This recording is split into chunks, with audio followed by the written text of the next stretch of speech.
Welcome back to the Nikki Clarke Show. The show is about conversations that matter. And I invite people from all walks of life to come and share their heart stories, stories of transformation, of upliftment. And I'm so honored to have a fabulous guest on the show. She is a LinkedIn trainer. She's also a motivational speaker and co-author of Unstoppable. Please welcome Shelly Elsliger to the show. Thank you. How are you doing Nikki. today, Shelly? Great to be here. Oh, it's so good to have you. Thank you so much. I know you're on the go, busy woman. So thank you for this time to share your pearls of wisdom with us. So I think a lot of people would like to know, as myself, how did you get to becoming a LinkedIn trainer? And maybe tell us what the LinkedIn platform is for people who may not be on it yet. And you got to be on it. You absolutely have to be on it. So for those people who are out there who think LinkedIn is like a Facebook for adults or an online resume, I'm here to prove everybody different. It's actually, it's an online networking platform, really based in building relationships and building trust, building social reciprocity, and also helping you to reach your goals. So it's all about networking, but really focusing on relationship building. Yeah. I mean, globally, there's no limits to LinkedIn. Yeah, like networking on steroids, right? I've seen on it. steroids. I've seen it happen. So tell me a little bit about what social reciprocity is. So social reciprocity is when we base something in kindness. So instead of going on LinkedIn and thinking it's all going to be about me, we go on LinkedIn and we think it's all going to be about them. So it's really focused on kindness and not worrying about what's going to come back, but really worrying about how far you can actually spread that kindness. Okay. So because we all know that when we are kind, it makes us happier. And when we are kind, we can focus on that little piece of joy. And the great thing about LinkedIn is that instead of us trying to pursue the life of LinkedIn happiness, we can pursue the life of LinkedIn joy. And so we can concentrate on the present, and then all of those little bits of joy will lead us to LinkedIn happiness. I love that. That's wonderful. So adding value to someone's life brings me joy. Yes. So that's part of what you just described. Absolutely. Excellent. So how did you become a LinkedIn trainer? So my background has always been in education. I've been everything from a teacher to curriculum designer to an instructional designer to a coach, a career coach. So I've done the whole gambit. In fact, why I'm in Toronto is 4 years ago, I got an offer from University of Toronto to come here and actually be a career coach and also a LinkedIn trainer. So I feel really lucky and blessed because education is something that I've been in since I graduated in New Brunswick, so from university. So it's been, being in education is something that is just part of me. I can't imagine not being part of that system.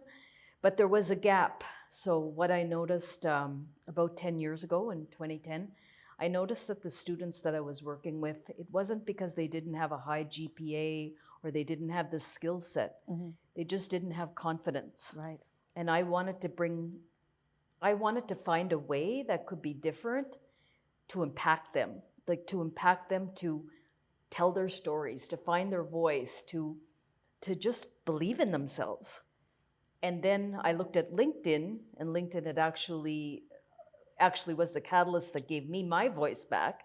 And I thought, I can use this powerful tool and I can pay it forward and I can change the way students are selling themselves, like whether it's for a job or to build community or to simply have a story to tell and create energy around that. But more than anything, to build their confidence. Okay. So I started to use LinkedIn in conjunction with my coaching. And I realized that once I put those two together, there were so many aha moments. And I'm a big Oprah fan, and I'm a big aha moment. I searched that. So as soon as I saw that happening, I knew that I had filled in that gap that was missing from me being able to be the coach that I wanted to be. That's awesome. Oh, funny you mentioned that. I've been told I'm Canada's Oprah. So, Okay. yeah, we're in the right place. Yeah, I feel that. So, Shelly, tell me about this book, Unstoppable. I love the name, by the way. And I often say that's my middle name, if you know my story. So, tell me your part in this book. So the reason that I collaborated on this book was, well, first of all, the name really, I just love the name because it just resonated with me, and I really wanted to be part of something that resonated with my own life and my own story. My story in the book is about beating down adversity and coming up stronger on the other side. So it's really about what happened as a child, a bullying incident that really caused me to change so drastically, and then how LinkedIn, believe it or not, played a big part in bringing me back to where I could shine again.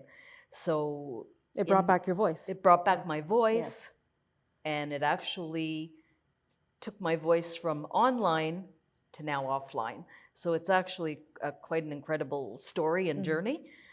So in the book, I just talk about that because bullying, there is no prerequisite. There is no prerequisite age for bullying. It happens everywhere. We see it in the workplace. We see it with children. Absolutely. We see it in different communities.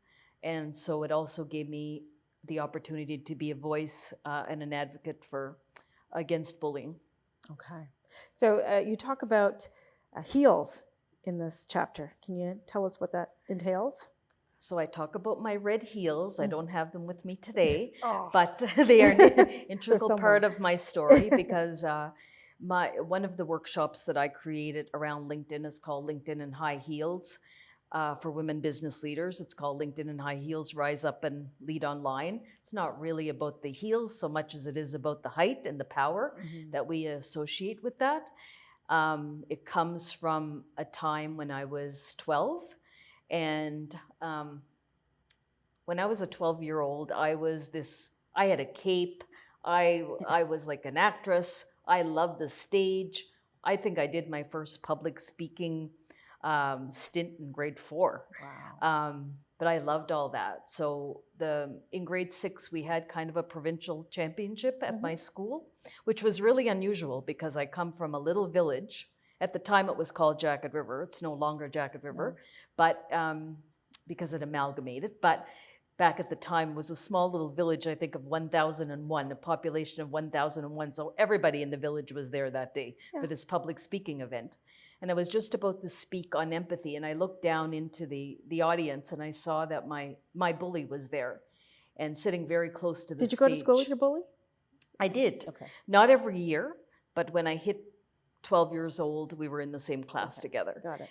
And that lasted for a little while, but happened to be there that day when I was getting up to speak. So I could feel that she was there, but I still went on.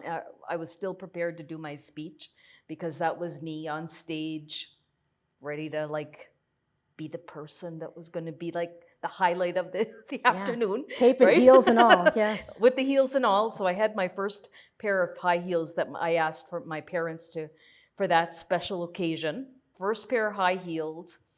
And I walked proudly to the stage and centered myself up where the masking tape was to show me where to go. And I was just about to speak, and my bully yelled out, Shelly Welly with the big fat belly.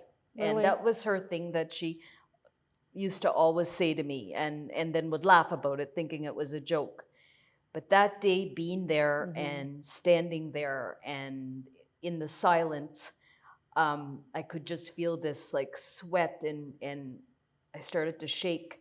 And in my haste to run out through the back curtain, my left heel flew off and lodged itself in the back of the stage somewhere, and I couldn't find it.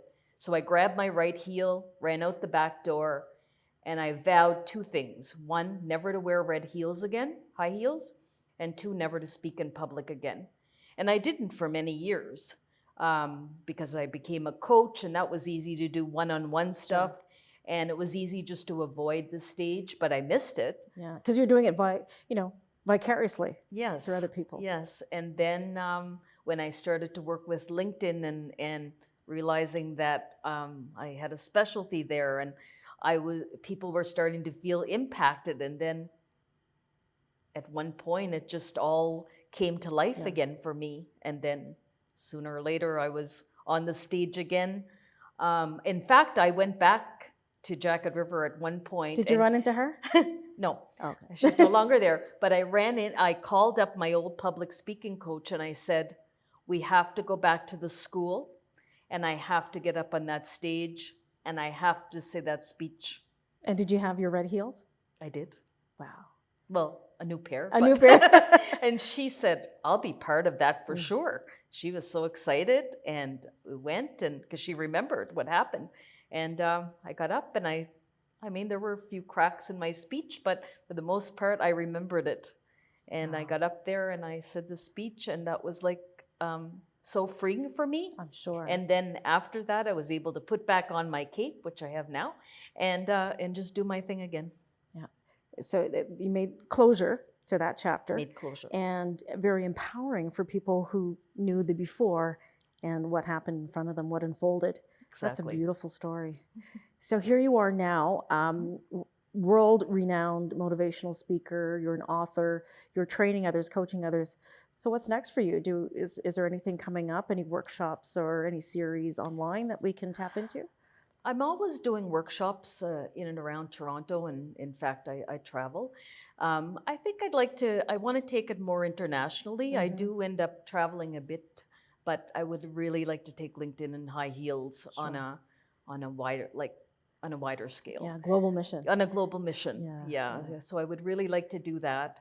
I haven't done TED Talk yet, so that's all on my bucket list as well. Yes. So yeah. Yeah. I see that coming. Definitely see that coming. I hope so. Yes, that would be a wonderful. It just feels the next thing in my journey to spread the word. Well, let's put it out there. So we'll put that in the next / in your title, TEDx speaker. TEDx speaker. Yes. Yeah, I love it. There's a spot there for it. It sure is. Shelly, where can people find you on social media? So LinkedIn is really the place to find me because I'm there every day. And it is the place that I really, try to, it's the place where I bring people together. So it's great to build on that community anytime I get. Yeah, that's where I found you. Exactly. That's how we built the relationship first. And then you can find me on my website, linkedexpress.ca. Excellent. Shelly, it's been wonderful speaking to you. Thank you so much. Thank you. And congratulations on the release of Unstoppable. Where can people buy the book? They can buy it through me. So you just need to send me a note on LinkedIn or through Linked Express, and I can get that to you. Awesome. Thank you for the signed copy. All right. Oh, you're welcome. Enjoy. Thank you so much. Shelly Elsliger, everybody. Go get your copy of Unstoppable. We'll be back.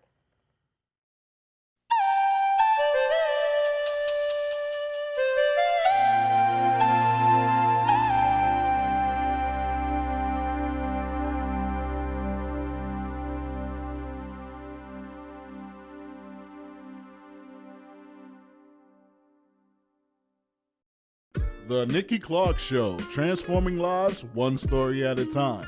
If you would like to be a guest or become a part of our live studio audience, or even to become a sponsor, just go to www.nikkiClarkenetwork.com.